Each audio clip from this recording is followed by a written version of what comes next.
Magandang gabi mga kaibigan. Sa aking mga subscriber, sa aking mga silent viewer dyan, shout out sa inyong lahat. Magandang gabi. Meron ako ditong $1/4 bicentennial. Mga kaibigan, no? United States of America $1/4. 1776 to 1976, ibig sabihin 200 years to. 200 years na commemorative coins.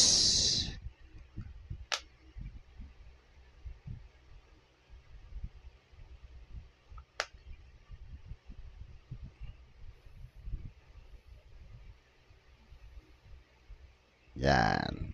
Para klaro-klaro. No, di ba? Unahin natin yung pictures niya. So mga kaibigan, baka naman pwede maglambing ng subscribe, pa-press sa subscribe, pa-press sa notification bell, pa-select ng all para ma-notify kayo pag ako nag-upload ng video. Pa-like na rin. At kung gusto niyo i-share, pa-share na rin. Mga kaibigan, unahin natin yung pictures niya. $1/4. Washington Quarter Bicentennial. Issuer United States.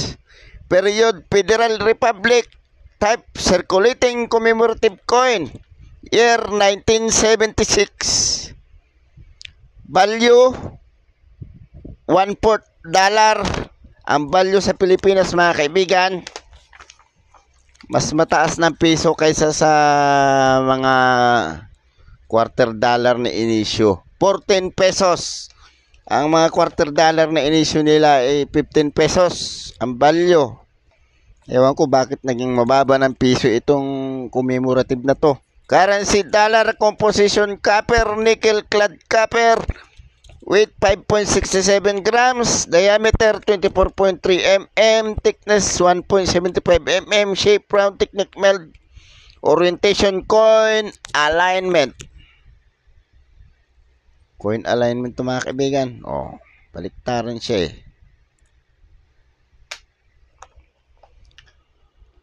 Obverse, the portrait of late profile of George Washington, the first president of the United States from 1789 to 1797, is accompanied with the motto "In God We Trust" and surrounded with the lettering Liberty. Mga kaibigan, ito yung naging bicentennial 1776 to 1976. In God We Trust, Liberty, si George Washington. Si George Washington yan. Reverse, a centennial portrait drummer facing left with a victory torch surrounded with the 13 stars of the upper lip, accompanied with the motto "Il Pluribus Unum" and surrounded with the face value and the lettering United States of America.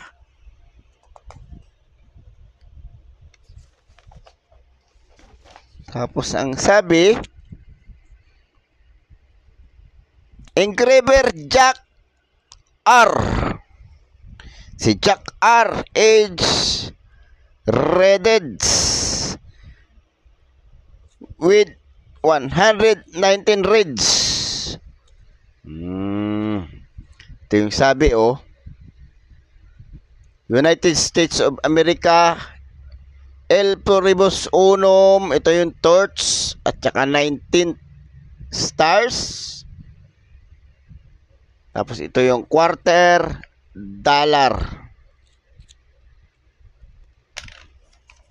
Punta tayo sa presyo niya mga kaibigan. Tatlo yung presyo niya mga kaibigan. Itong hawak ko ay D. Mint mark D. Ayan o. D yan mga kaibigan. D. Ito. D yan, D. Oh, D yan.